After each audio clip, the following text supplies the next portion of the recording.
Hi friends, നമ്മൾ ഇന്ന് കാണാൻ പോകുന്ന മോളിക്യൂൾ സൾഫ്യൂരിക് ആസിഡ് മോളിക്യൂളാണ്. അപ്പോൾ സൾഫ്യൂരിക് ആസിഡ് മോളിക്യൂളിൻ്റെ ഇമ്പോർട്ടൻസ് എല്ലാം നമുക്ക് എല്ലാവർക്കും അറിയാവുന്നതാണ്. അപ്പോൾ സൾഫ്യൂരിക് ആസിഡിൻ്റെ സ്ട്രക്ചറാണ് നമ്മൾ ആദ്യം നോക്കുന്നത്. You can see here a sulphur atom. Sulfur atom is sp3 hybridized and it is bonded to 4 oxygen atoms. അപ്പോൾ ഈ 4 ഓക്സിജൻ ആറ്റംസിൽ 2 ഓക്സിജൻ ആറ്റംസ് ഹൈഡ്രോക്സിൽ ഗ്രൂപ്പ്സുകളാണ്, OH ഗ്രൂപ്പ്സുകളാണ്. അപ്പോൾ ഈ കാരണം കൊണ്ട് തന്നെ ഡിഫറെൻ്റ് ആയിട്ടുള്ള ഗ്രൂപ്പ്സുകളാണ് സൾഫറിൻ്റെ മുകളിൽ അറ്റാച്ച് ചെയ്തിരിക്കുന്നത്. അതുകൊണ്ട് തന്നെ സൾഫറിൻ്റെ നമ്മൾ റിയൽ ടെട്രാഹെഡ്രൽ സ്ട്രക്ചർ അല്ല sp3 ഹൈബ്രിഡൈസേഷന് കാണാം. There will be A difference in bond angles. അപ്പോൾ ആ ബോണ്ട് ആംഗിൾസിലും അതുപോലെ ബോണ്ട് ലെങ്ത്തിലും ഡിഫറൻസ് ഉണ്ടാവും. കാരണം 2 ബോണ്ടുകൾ ഡിഫറെൻ്റ് ആണ് ഫ്രം അതർ 2 ബോണ്ട്സ്. അപ്പോൾ അതിൻ്റെ സ്ട്രക്ചേഴ്സും ഡിഫറെൻ്റ് ആണ്. അപ്പോൾ ഒന്ന് മനസ്സിലാക്കേണ്ടത് this is an sp3 hybridization for sulphur atom. നമുക്കതിൻ്റെ അടുത്ത സ്ലൈഡിലേക്ക് പോകാം. ഇതിൽ നമ്മൾ കാണിച്ചിട്ടുള്ളത് അതിൻ്റെ ബോണ്ട് ലെങ്ത്തുകളാണ്. S double bond O bond length 142.2 picometers ആണ്. SO single bond it is 157.4 picometers ആണ്. OH ബോണ്ടുകൾ 97 picometers ആണ്.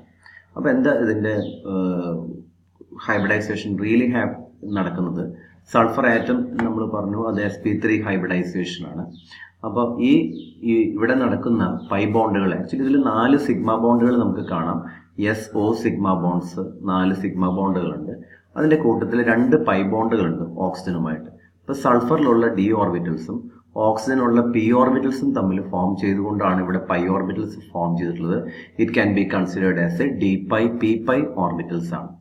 ഇനി ഇതിൻ്റെ ബോണ്ട് ആംഗിൾസ് നോക്കുക. sp3 ഹൈബ്രിഡൈസേഷൻ ആണ് എങ്കിൽ അതിൻ്റെ ബോണ്ട് ആംഗിൾസ് നമുക്ക് വരാം 109 ഡിഗ്രി 28 മിനിറ്റ്സ് ആണ് ആക്ച്വൽ ബോണ്ട് ആംഗിൾസ് വരേണ്ടത്. പക്ഷെ ഇവിടെ 116 ഡിഗ്രിയാണ് ഈ ഒരു പർട്ടിക്കുലർ ബോണ്ട് ആംഗിൾ. ഈ ബോണ്ട് ആംഗിൾ ആണെങ്കിൽ 108 ഡിഗ്രിയാണ്, slightly lower than the usual tetrahedral angle. And this is again higher than the usual tetrahedral angle 113 degrees ആണ്. നമ്മുടെ VSEPR തിയറി വെച്ച് ഇതിൻ്റെ ബോണ്ട് ആംഗിൾസ് നമുക്ക് ഈസിലി പറയാവുന്നതേ ഉള്ളൂ. അപ്പോൾ ഇതാണ് നമുക്ക് അതിൻ്റെ സ്ട്രക്ചറിനെ പറ്റി പറയാനുള്ളത്. ഒരു ഇമ്പോർട്ടൻ്റ് ആസ്പെക്ട്, സൾഫ്യൂരിക് ആസിഡ് നമ്മൾ ലാബിൽ ഉപയോഗിച്ചിട്ടുള്ളവർക്ക് അറിയാൻ പറ്റും. It is having a syrupy nature എന്ന് വെച്ചാൽ നമ്മൾ വിസ്കോസിറ്റി കൂടുതലുള്ളതാണ്. അപ്പോൾ വിസ്കോസിറ്റി കൂടുതൽ ഒരു സബ്സ്റ്റൻസിന് വരുന്നുണ്ടെങ്കിൽ അതിൻ്റെ പ്രധാനപ്പെട്ട റീസൺ എന്ന് പറയുന്നത് അതിനകത്തുള്ള ഹൈഡ്രജൻ ബോണ്ടിങ് ആണ്. സൾഫ്യൂരിക് ആസിഡിൽ ഇന്റർമോളിക്കുലർ ഹൈഡ്രജൻ ബോണ്ടിങ് ആണ് പ്രധാനമായിട്ടും വരുന്നത്. എന്ന് വെച്ചാൽ there is a bonding between different sulphuric acid molecules. അപ്പോൾ ഇവിടെയാണ് എസ് ഡബിൾ ബോണ്ട് O. ഈ ഡബിൾ ബോണ്ട് ഓയിൽ വരുന്ന ഓക്സിജൻ ആറ്റത്തിന് സ്ലൈറ്റ്ലി ഡെൽറ്റ നെഗറ്റീവ് ചാർജ് ആയിരിക്കും. That delta negative charge will be associated with delta positive charge of hydrogen. അപ്പോൾ ഇതാണ് sulphuric ആസിഡിൻ്റെ ഹൈഡ്രജൻ ബോണ്ടിങ് സ്ട്രക്ചർ. നമുക്ക് അടുത്ത ഇതിലേക്ക് പോകാം. Manufacture of sulphuric acid. Sulphuric ആസിഡിലെ ലാബ് മാനുഫാക്ചർ വളരെ കുറവാണ്. Normally sulphuric acid manufacture is by industrial manufacture ആണ് നമുക്കുള്ളത്. അതിൽ പ്രധാനപ്പെട്ട പ്രോസസ്സ് എന്ന് പറയുന്നത് കോണ്ടാക്ട് പ്രോസസ്സാണ്. അപ്പോൾ കോണ്ടാക്ട് പ്രോസസ്സിൻ്റെ പ്രധാന ഇക്വേഷൻസ് ആണ് നമ്മളിവിടെ കൊടുത്തിട്ടുള്ളത്. Actually it starts from elemental sulphur. അപ്പോൾ മോഡേൺ ഡേയിൽ ഈ ഒരു സൾഫ്യൂരിക് ആസിഡിൻ്റെ മാനുഫാക്ചർ സ്റ്റാർട്ട് ചെയ്യുന്നത് സൾഫറിൽ നിന്നുമാണ് എന്ന് നമ്മൾ പറഞ്ഞു. അപ്പോൾ എവിടെ നിന്നാണ് നമുക്ക് ഈ സൾഫർ കിട്ടുക എന്നുള്ളത്? അപ്പോൾ പെട്രോളിയം ഇൻഡസ്ട്രിയിൽ നിന്നും വരുന്ന ഒരു ബൈ പ്രൊഡക്റ്റ് ആണ് സൾഫർ. അല്ലാതെ സൾഫറിൻ്റെ ഓൾസിൽ നിന്ന് നമുക്ക് കിട്ടും. അപ്പോൾ എലമെന്റൽ സൾഫർ നമുക്ക് കിട്ടുന്ന എലമെന്റൽ സൾഫറിനെ നമ്മൾ കൊണ്ടുവന്ന് ഓക്സിജനുമായി കൂട്ടിച്ചേർത്തുകൊണ്ട് first it is an oxidation reaction which gives you an SO2. അപ്പോൾ ഇവിടെ നമ്മൾ മനസ്സിലാക്കേണ്ട ഒരു കാര്യം, സൾഫർ എന്ന് പറയുന്ന എലമെന്റിന്റെ മുകളിലേക്ക് നമ്മൾ ഓക്സിജൻസിനെ 1 by 1 ആയിട്ട് ആഡ് ചെയ്യാൻ പോകുകയാണ്. അങ്ങനെ ഫസ്റ്റ് ഒരു ഓക്സിജൻ ആഡ് ചെയ്യുമ്പോൾ യു വിൽ ഗെറ്റ് SO2. പിന്നെ ഒരു ഓക്സിജൻ ആഡ് ചെയ്യുമ്പോൾ you will get the next one which is SO3. And then again upon adding another one you will get H2SO4. അപ്പോൾ it is an oxidation reactions ആണ് നമ്മുടെ മനസ്സിൽ വേണം. Because sulphuric acid is A very highly oxidising agent ആണ്. അത് oxidising agent ആയിട്ട് ഇരിക്കുന്നത് എന്തുകൊണ്ടാണ്? അതിനകത്ത് നേസൻ ഹൈഡ്രജൻസും അത് പുറത്തേക്ക് വിടാൻ സാധ്യതയുള്ളതുകൊണ്ടാണ്. അപ്പോൾ എലമെന്റൽ സൾഫറിനകത്തേക്ക് 4 ഓക്സിജൻസിനെ കയറ്റിവിടുന്നു. അപ്പോൾ നേരത്തെ പറഞ്ഞത് തെറ്റുണ്ടാവും. S+O2 ആദ്യത്തെ റിയാക്ഷനിൽ തന്നെ 2 ഓക്സിജനെ നമ്മൾ സൾഫറിന്റെ കൂടെ കടത്തിവിടുന്നു. മൂന്നാമത്തെ റിയാക്ഷൻ ഓക്സിഡേഷൻ ഓഫ് സൾഫർ ഡയോക്സൈഡിൽ 1 ഓക്സിജനെയും കൂടെ കടത്തിവിടുന്നു. SO3 ആവുന്നു. പിന്നെ വാട്ടർ മോളിക്യൂളുമായി ചേർന്നുകൊണ്ട് അത് H2SO4 ആകുന്നു. അപ്പോൾ ഇതാണ് നമ്മുടെ റിയാക്ഷൻ.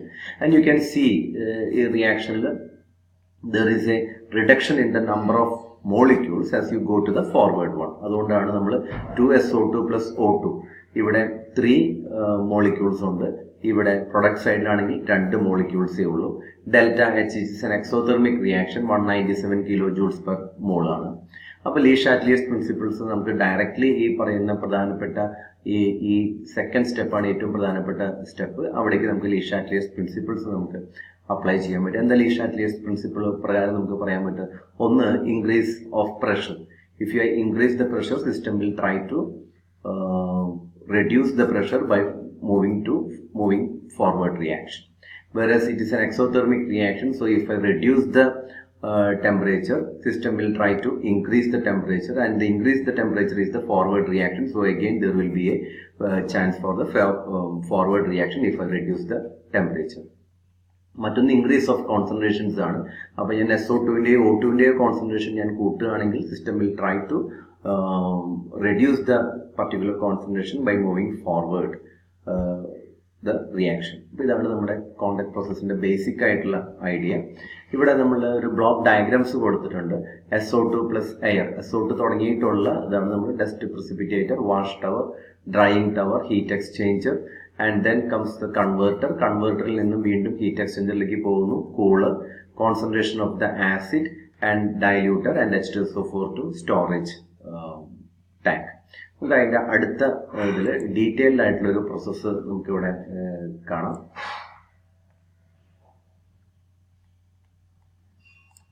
ഓക്കെ, അപ്പോൾ ഇതിനകത്ത് നമ്മൾ കാണുന്നത് എലമെന്റൽ സൾഫറിനെ ബേൺ ചെയ്യുന്ന ഒരു ബർണറാണ് ഇത്. അപ്പോൾ ഈ ബർണറിനകത്ത് നമ്മൾ SO2-നെയും ഓക്സിജനെയും നമ്മൾ ബേൺ ചെയ്യുന്നു. സൾഫറിനെ നമ്മൾ ബേൺ ചെയ്യുന്നു. സൾഫർ നമ്മൾ ഇതുപോലുള്ള ട്രേസിൽ നമ്മൾ കീപ്പ് ചെയ്യും. എയർ ഇതിലൂടെ കടത്തിവിടും. ഹൈ ടെമ്പറേച്ചറിൽ ഈ ഫർണസിനെ ഹീറ്റ് ചെയ്യുമ്പോൾ നമുക്ക് SO2 പ്ലസ് O2 നമ്മുടെ പ്രൊഡക്റ്റ് ആയിട്ട് വരുന്നു. ആ SO2 പ്ലസ് O2-ന്റെ കൂടെ ഒരുപാട് ഡസ്റ്റ് പാർട്ടിക്കിൾസ് ഉണ്ടാവും. ഈവൻ സൾഫർ തന്നെ ഡസ്റ്റ് പാർട്ടിക്കിൾസ് ആയിട്ട് വരും. അതിനെ നമ്മളിവിടെ ഡസ്റ്റ് പ്രസിപ്പിറ്റേറ്ററിലൂടെ നമ്മൾ കടത്തി വിടുമ്പോൾ ആ ഡസ്റ്റ് എല്ലാം സെറ്റിൽ ചെയ്തുകൊണ്ട് ഓൾമോസ്റ്റ് പ്യൂർ ആയിട്ടുള്ള SO2-ഉം O2-ഉം ഇവിടേക്ക് വരുന്നു. ഇനി ഇങ്ങനെ ഇവിടേക്ക് വരുന്നതിനകത്തേക്ക് നമ്മളൊരു വാട്ടറിനെ നമ്മൾ സ്പ്രേ ചെയ്യുന്നുണ്ട് മുകളിൽ നിന്നും. അപ്പോൾ ഈ ഗ്യാസ് ഇവിടെ വന്നു കഴിഞ്ഞാൽ ഗ്യാസ് പതിയെ മുകളിലോട്ട് പോകുന്നു. വാട്ടർ സ്പ്രേ മുകളിൽ നിന്ന് താഴത്തേക്ക് വരുന്നു. അതനുസരിച്ച് ഇതിനെ ഒന്നും കൂടെ ഒന്ന് ക്ലീൻ ആക്കാനായിട്ട് പറ്റും. അങ്ങനെ ക്ലീൻ ആക്കി കഴിഞ്ഞു കഴിഞ്ഞാൽ ആ ഇതിൽ നിന്നും ഇവിടെ വന്ന് ക്ലീൻ ആയിട്ടുള്ള SO2 ആൻഡ് O2 ഇതിലൂടെ കടന്ന് ഇവിടെ എത്തുന്നു. അപ്പോൾ നമ്മൾ ഫൈനലി നമ്മുടെ റിയാക്ഷൻ, പ്രധാനപ്പെട്ട റിയാക്ഷൻ എന്ന് പറയുന്നത് SO2 plus O2 giving U SO3 ആണ്, സൾഫർ ട്രയോക്സൈഡ് ഉണ്ടാക്കുന്നതാണ്. അപ്പോൾ അതിക്ക് മുമ്പ് തന്നെ ഇതിന് ഈ സൊല്യൂഷനെ ഈ ഗ്യാസസിനെ പൂർണ്ണമായും വെള്ളം മുക്തമാക്കേണ്ടതുണ്ട്, വാട്ടർ റിമൂവ് ചെയ്യേണ്ടതുണ്ട്. അതിന് നമ്മൾ ഉപയോഗിക്കുന്ന ഒരു ഡ്രൈയിങ് ഏജന്റ് ആണ് സൾഫ്യൂരിക് ആസിഡ് ഇറ്റ്സെൽഫ്. സൾഫ്യൂരിക് ആസിഡിന്റെ മാനുഫാക്ചറിൽ നമ്മൾ സൾഫ്യൂരിക് ആസിഡ് ഉപയോഗിക്കുന്നുണ്ട്. അപ്പോൾ കോൺസെൻട്രേറ്റഡ് സൾഫ്യൂരിക് ആസിഡ് നമ്മൾ ഇതിൽ നിന്നും വന്നു കഴിഞ്ഞാൽ സൾഫ്യൂരിക് ആസിഡിന്റെ ഒരു മറ്റൊരു പ്രത്യേകത, ഇറ്റ് ഈസ് ഹൈലി ഹൈഗ്രോസ്കോപ്പിക്. വെള്ളത്തിന് എവിടെ കണ്ടാലും ഇത് വലിച്ചെടുക്കും. അപ്പോൾ അങ്ങനെ ഈ വെള്ളം വലിച്ചെടുത്ത് ഇവിടെ നിന്ന് വേസ്റ്റ് ആസിഡ് എന്ന് മുഴുവൻ പറയാൻ പറ്റില്ല, it will be A diluted acid താഴത്തേക്ക് വരുന്നു. ഇതിൽ എന്തെങ്കിലും ഗ്യാസസിൽ മോയ്സ്ചർ ഉണ്ട് എങ്കിൽ അത് മുഴുവൻ ഈ കോൺസെൻട്രേറ്റഡ് H2SO4 വലിക്കും. ഇപ്പം ഇവിടെ നമുക്ക് കിട്ടുമ്പോൾ ഒരു dry sulphur dioxide and oxygen ആയിട്ട് നമുക്ക് ഇവിടെ കിട്ടും. ഇനി ഇവിടെ ഒരു ആർസനിക് പ്യൂരിഫയർ ഉണ്ട്. അതൊന്നും കൂടെ വെള്ളത്തിനെയും മറ്റു എലമെന്റ്സിനെയും മറ്റ് കണ്ടാമിനൻസിനെയും വലിച്ചെടുക്കാൻ വേണ്ടിയിട്ടാണ് ആർസനിക് പ്യൂരിഫയർ. അതിൽ നിന്നും ജലാറ്റിനസ് ഹൈഡ്രേറ്റഡ് ഫെറിക് ഓക്സൈഡ് ആണ് നമ്മൾ കീപ്പ് ചെയ്യുന്നത്. And then will come to the preheater. അപ്പോൾ പ്രീ ഹീറ്റർ എന്ന് പറയുന്നത് നമ്മുടെ ഒറിജിനൽ കാറ്റലിറ്റിക് റിയാക്ഷന് മുമ്പ് ഇതിനെ നന്നായിട്ടൊന്ന് ട്രൈ ചെയ്യാൻ വേണ്ടിയിട്ടാണ് നമ്മൾ പ്രീ ഹീറ്ററിലൂടെ കടത്തി വിടുന്നത്. കാരണം ഓരോ റിയാക്ഷനും ഓരോ ടെമ്പറേച്ചർ നമുക്ക് ആവശ്യമുണ്ട്. അപ്പോൾ ആ ടെമ്പറേച്ചറിലേക്ക് നമ്മൾ ഇവിടെ കടത്തി വിടുന്നു. ഇതാണ് നമ്മുടെ catalytic converter which is using vanadium pentoxide as the catalyst. അപ്പോൾ വെനോഡിയം പെൻറ്റോക്സൈഡിലൂടെ കടത്തിവിടുന്നു. അങ്ങനെ കടത്തിവിടുന്നു, ഹൈ ടെമ്പറേച്ചർ കൊടുക്കുന്നു, 400 to 450 ടെമ്പറേച്ചർ കൊടുക്കുന്നു. And you can see that there is a formation of SO3. അങ്ങനെ വരുന്ന SO3യെ നമ്മൾ ഇവിടെ വന്ന് കോൺസെൻട്രേറ്റ് H2SO4 ഒരു ടാങ്കിൽ സൂക്ഷിക്കുകയും ഈ SO3യെ നമ്മൾ ഈ കോൺസെൻട്രേറ്റ് H2SO4ിലൂടെ നമ്മൾ കടത്തിവിടുമ്പോൾ ഈ SO3 മുഴുവൻ H2SO4ൽ ലയിച്ച് ഉണ്ടാവുന്ന കോമ്പൗണ്ടിനെയാണ് നമ്മൾ ഒലിയം എന്ന് പറയുന്നത്, വിച്ച് ഈസ് H2S2O7. അപ്പോൾ ഈ H2S2O7 ആണ് നമ്മുടെ final product. That is an adduct between concentrated sulphuric acid and SO3. H2S2O7 properly dilute ചെയ്ത് കഴിഞ്ഞാൽ നമുക്ക് റിക്വയർഡ് കോൺസെൻട്രേഷനിലുള്ള സൾഫ്യൂരിക് ആസിഡിനെ നമുക്ക് ഉണ്ടാക്കിയെടുക്കാനായിട്ട് പറ്റും. ഇതാണ് നമ്മുടെ sulphuric ആസിഡിന്റെ manufacturing process.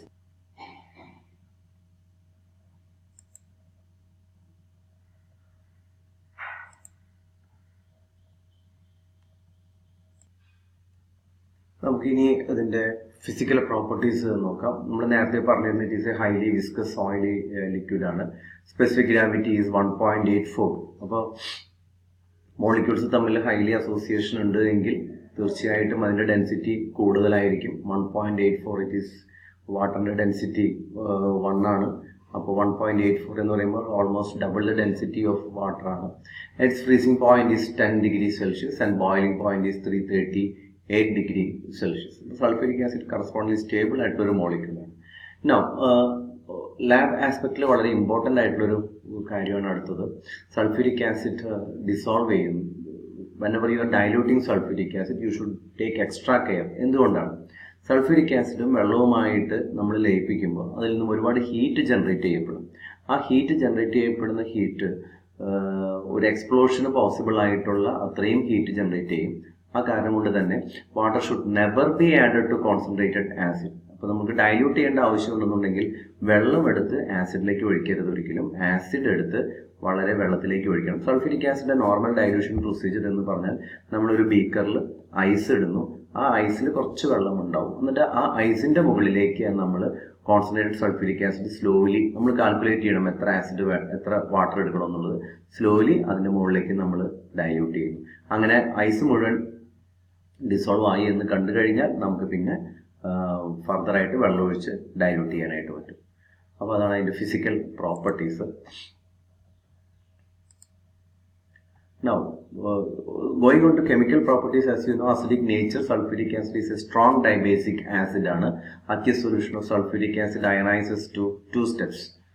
Textbookil avare kayilundaavunu pradishikkunnu. H2SO4 plus H2O giving you H3O plus HSO4 minus.